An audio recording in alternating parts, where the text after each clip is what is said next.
Welcome back. The liquidation of Lutheran shipping services in the Mombasa region has affected transportation in the area. The Fourth Governors Conference has come up with a resolution for another shipping service.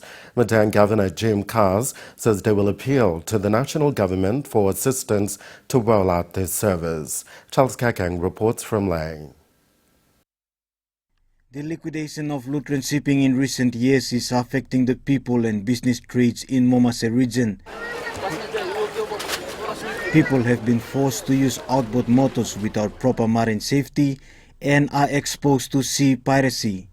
The 14th Mombasa Governors Conference held in Leh last week passed a resolution regarding the matter. The 4 provinces would establish a shipping company, which Manus province will be invited since it shares borders with the region. It's the shipping service that we are planning for the Mombasa region. A shipping service that will link the Mombasa province, Madang, East Sepik, West Sepik, and eventually to Jayapura. Apart from the shipping company, the Mombasa governors will do a submission to the national government to counterfund the provinces in establishing a road linking Madang and East Sepik province. Simultaneously, we are also planning to make a submission to the national government for the national government to assist in connecting the road between the Mombasa province, Madang, building a bridge over the mighty Sepik River, and eventually connecting it with Angoram, which already has a link to Jayapura. The establishment of transport links in the region would enhance the border trade, especially for the SMEs, and would generate internal revenue to the provincial governments. No, it's no West Sepik.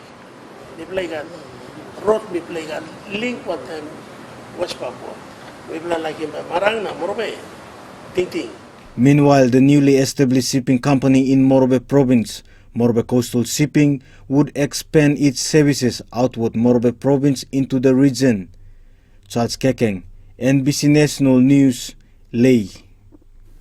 German musicians called German Accordions arrived in the country on Wednesday to host concerts and showcase Germany's traditional musical instruments. The team consists of 16 musicians with their musical instructors who will be traveling around the country, visiting schools starting with Port Moresby. The program is under the initiative of the Catholic Church of PNG in partnership with the German Accordions, reaching the agreement for the PNG visit. Jacqueline Yala reports. Entertainment and music is not only for the able people.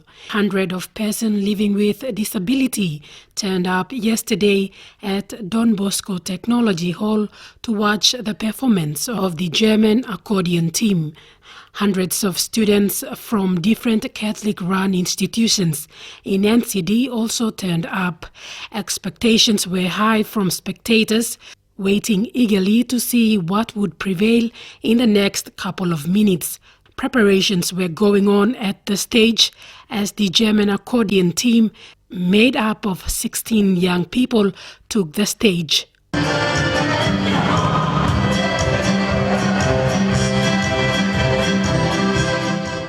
It began with PNG's national anthem.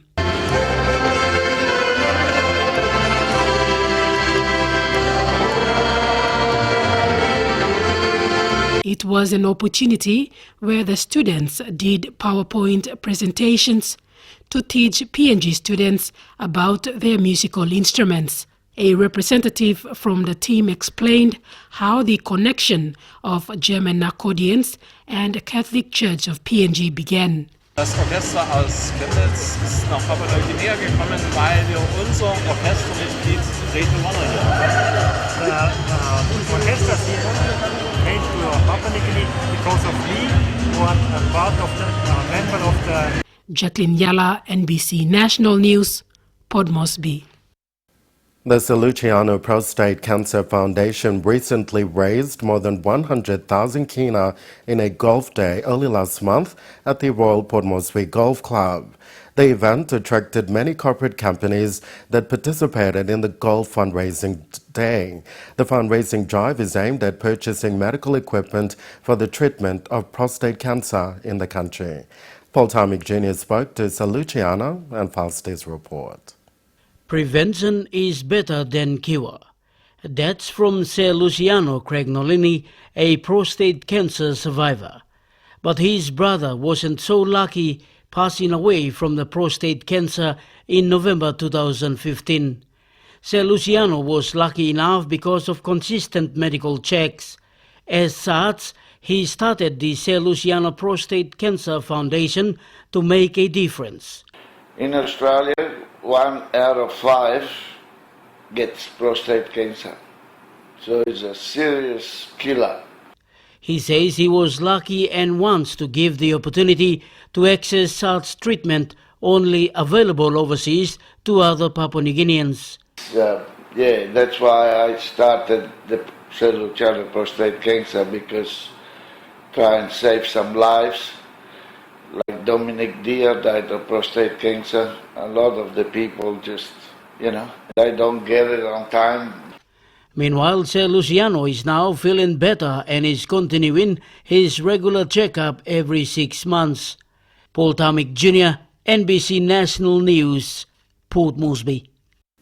Thousands of Iraqis have defied a protest ban and rallied in the heart of the capital, Baghdad, to demand an end to sectarianism and corruption. The protest went ahead despite the security forces warning late on Thursday that the rally, called by the influential Shiite cleric Muqtada al-Sadr, was unauthorized and would be treated as a terrorist threat. Thousands of Iraqis are so fed up they defied warnings to stay home. Government leaders warned any protest would be regarded as, quote, a terrorist threat. Yet people still rallied in Baghdad. They carried signs saying yes to reform and no to sectarianism. Our brothers from the Sunni and Shia will never sell this nation. The 2.5-hour protest ended after Shiite Muslim cleric Muqtada al-Sadr demanded corrupt officials resign and face trial. He also repeated calls for the government to implement long-awaited reforms. Since February, Sadr has been pushing for what he calls a cabinet of technocrats to replace the sectarian government. Prime Minister Haider el-Abadi backs the plan, but it's been blocked so far. It looked as though that the Sadrists are going to come out as the champions of change and the winners. And of course, what happened after that is the system paralyzed. The government's reasoning for attempting to ban the protest is that it could divide the Shiite community and undermine the fight against ISIL. The Iraqi military has had a series of successes, taking back Tikrit, Ramadi, and Fallujah. Now the goal is Mosul, the northern city controlled by ISIL fighters. We should focus on defeating terrorism in Iraq and liberating Mosul next, and not distract the attention and the efforts and the money to something else. In the meantime, this protest is a reminder of growing impatience among Iraqis. They want to see change within the government quickly. NBC National News continues after the break. Stay with us.